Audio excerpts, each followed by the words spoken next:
Coming up on FYI, we find out how young people are getting a say on who they want to run the country. We deserve to be at the forefront of these decisions that are being made that are impacting our lives. And we meet the sisters running their own vegetable box delivery business.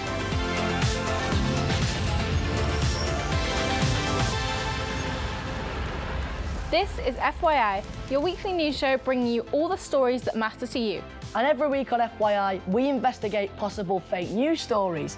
This week, we're going to be kicking things off with a couple of reports that we found that were spreading online. But are they true or not? Let's see what you think. First up, we saw these photos of flowers that look like kittens being shared online. Posts claim the flowers were called Cat's Eye Dazzle, but are these photos real or just pretty good AI-generated images? Or how about reports that the cost of bread and biscuits could increase because of the recent bad weather? Can rain really affect the price of biscuits? Fake news or fact? We'll let you know later in the show.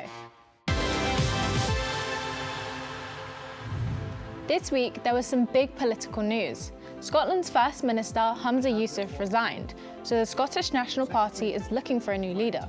And this year, it's likely that there'll be a general election, where all the people of the UK will get to decide who they want to run their country by voting. But not everyone's allowed to vote. Yeah, so you have to be 18 or over, so people our age don't get a say. Lots of young people are upset about this and are calling for the general election voting age to be lowered to 16. But we found out about a special mock election where children across England and Wales will be voting for who they would want to run the country before the adults cast their vote. Scarlett went to the launch event to find out more. Young people's voices across the UK are about to get a lot louder. I'm here in Westminster, where politicians, campaigners and young people will kickstart a movement called Our Generation, Our Vote. Our political culture remains largely inaccessible to young people, especially those from marginalised backgrounds. However, the solutions are within your reach if you have the courage to act decisively. So can you tell me a bit about what you're doing here today? With Our Generation, Our Vote, it's sort of inviting young people to tell the politicians what exactly is affecting them. I think it's important that they know that we do have opinions, and just because we're young, they're not irrelevant. And ultimately, it's us that's going to inherit the decisions they're making now. New research reveals only 1 in 10 8 to 17-year-olds believe that politicians focus on young people's needs when making decisions. And a huge 88% of young people want to have a say in decisions politicians make. Which is why these guys want to hold a mock general election just for children later this year, and they want all of you to get involved. Young people are often heard but not truly listened to. We deserve to be at the forefront of these decisions that are being made that are impacting our lives. We deserve to be taken into account, especially since we can't vote if we're under 18. I think all these MPs, they have like a stereotype of what we think, what we do. I think everyone can hear what we have to say and they can take that into consideration when making future plans. I think because we are actually speaking, they can actually listen to our thoughts like face to face. I do think that the adults did listen, but I think there is way more that we could do for our voices to be heard. What do you hope that other kids who see Our Generation, Our Vote will do? I hope that they feel like they can get involved and have a say, and they realise that their opinion is valid and their voices can be heard. And it's great to see young people speaking about issues that impact them. Now we just have to see if politicians are really listening. We'll be keeping you updated on the results of the children's election. But how does a real general election actually work? And how do people choose who to vote for? Don't get it? Don't worry. I've been looking into it.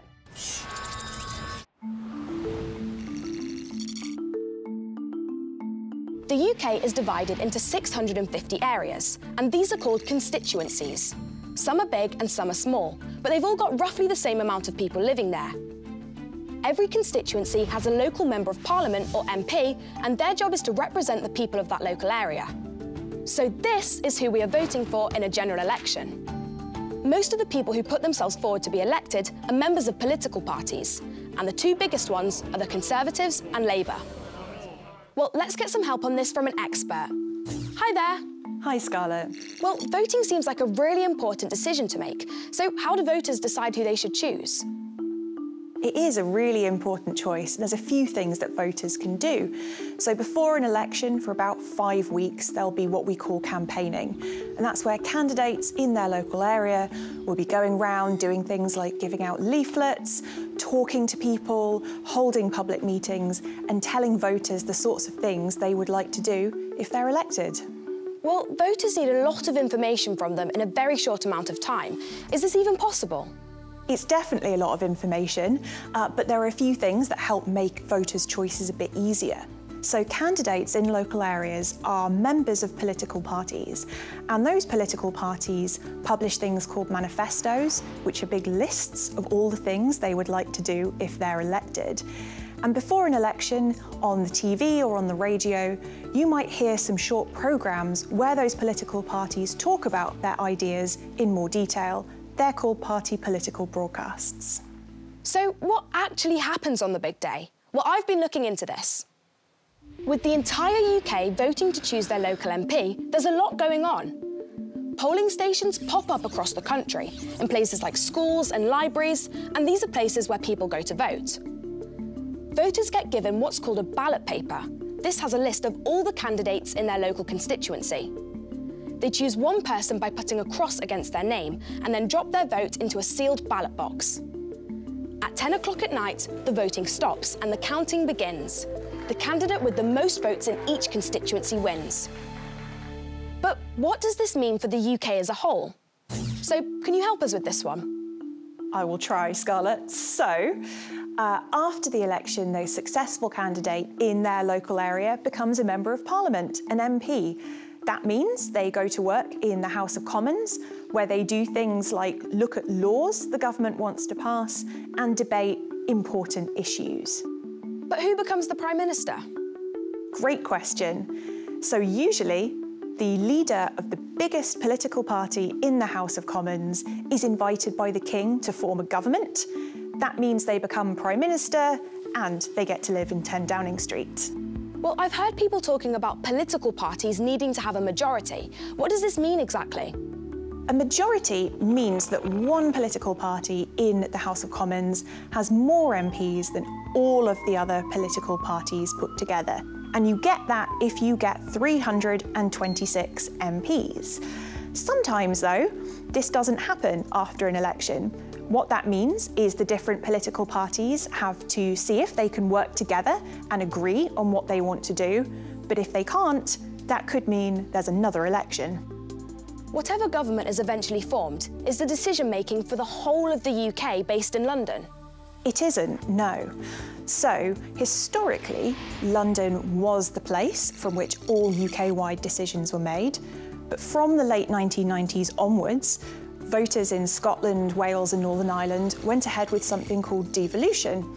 And what that means is that governments in those parts of the UK have power to make policy in some specific areas. So, for example, in Scotland, they decide how they want to run their schools. So general elections, there's a lot to take in, isn't there? But it feels really important to understand how it all works. And it's exciting to know that once we're old enough, our vote could have a big impact on the way the UK is run. Now this story made us go OMG. A gold pocket watch that belonged to the richest man on board the Titanic is being sold at auction for over £1 million. The Titanic is one of the world's most famous shipwrecks. It set sail from Southampton to New York over 100 years ago, but collided with an iceberg and sank. This pocket watch has broken the record for the highest amount ever paid from an item from the ship. You have to save up a lot of pocket money if you ever want to buy something from the Titanic. You would indeed. Now, speaking of pocket money, we found out that over the last few years it's actually been going down. This may be because of the cost of living increasing, so parents have less cash to spare. Last year, the average child in the UK got £5 a week in pocket money. But back in 2020, it was £7.55. We wanted to get your shout on pocket money. How much do you get a week? And do you have to do chores to earn it? Over to the FYI News Club at Frome Vale Academy. I get about £3 a week. and if I do chores, then I get extra £2, £3 more. I get £2 as a flat, but I can do chores to get an extra £5. If I'm washing up, I'll get like 50p, but if I just tidy with my clothes, I get like 20p. When I do the dishes for a month, I get a £10 note. And when I mop the floors for a month, I get £15. I usually get £1 every month for doing chores. I get £3 a week. I get £1.50 a week. I get £10 from my dad, £10 from my grandma, and sometimes I get £20 from my nana, but it's only on special occasions. Sometimes children don't get pocket money. Do you think that's acceptable? Yeah, I think it's acceptable. I think they should do the chores no matter what. The parents should also help them out with chores and like maybe do it together. I feel like your parents can tell you what to buy with your money. I think children should decide, but there is a limit to what you can get and what you can't. I think it depends on what you want, to be honest. When you want something and your parents say no, it's not that like they hate you, they're looking out for you. Some kids want more freedom and choice with their money. Thanks, guys. Well, here's one way to earn some extra money. Two entrepreneurial sisters have started their own vegetable box business and it's booming. Here's their story.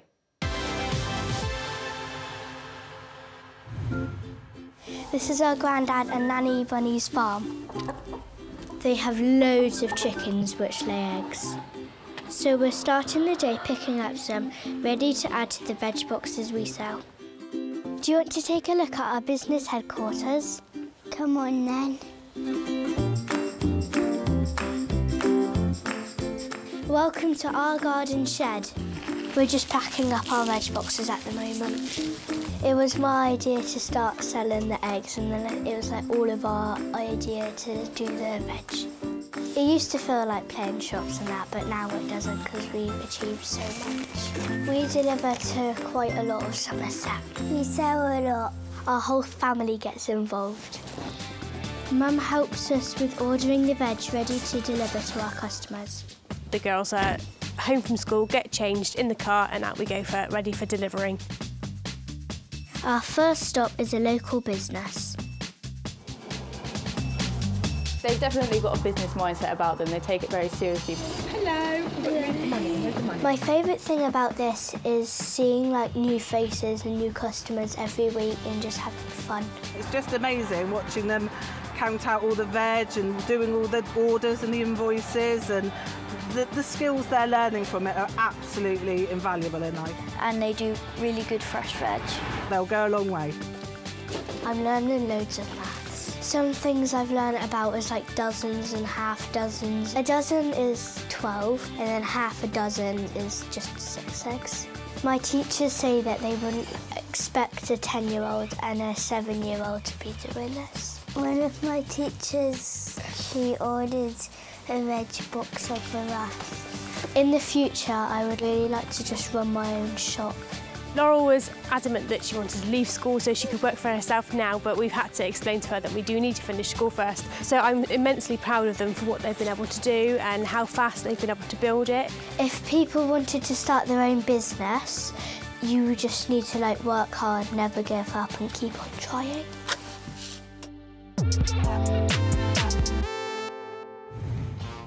So, what did you make of this week's fake news or fact stories?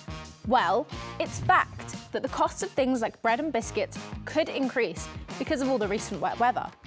Storms and flooding have damaged crops like wheat and oats, which are used to make bread and biscuits. This could mean crops become more expensive, which would have a knock-on effect on food prices. But the photos of flowers that look like kittens being shared online are fake. They're AI-generated images. But loads of people have fallen for the posts that claim the flowers were called Cat's Eye Dazzle. Some have even been scammed by dodgy websites claiming to sell the seeds. Remember, to avoid fake news like this, make sure you're always getting your info from trusted sources, like FYI. Well, that's about it from us this week. We'll be back next week with more top news. And we'll leave you with this story of a very special flight filled with toy giraffes. A Royal Air Force plane flew with 500 toy giraffes as passengers. It was all to raise money for Great Ormond Street Hospital. The fundraising was in memory of 9-year-old Louise, who was treated in the hospital before she sadly passed away, and her favourite cuddly toy was a giraffe.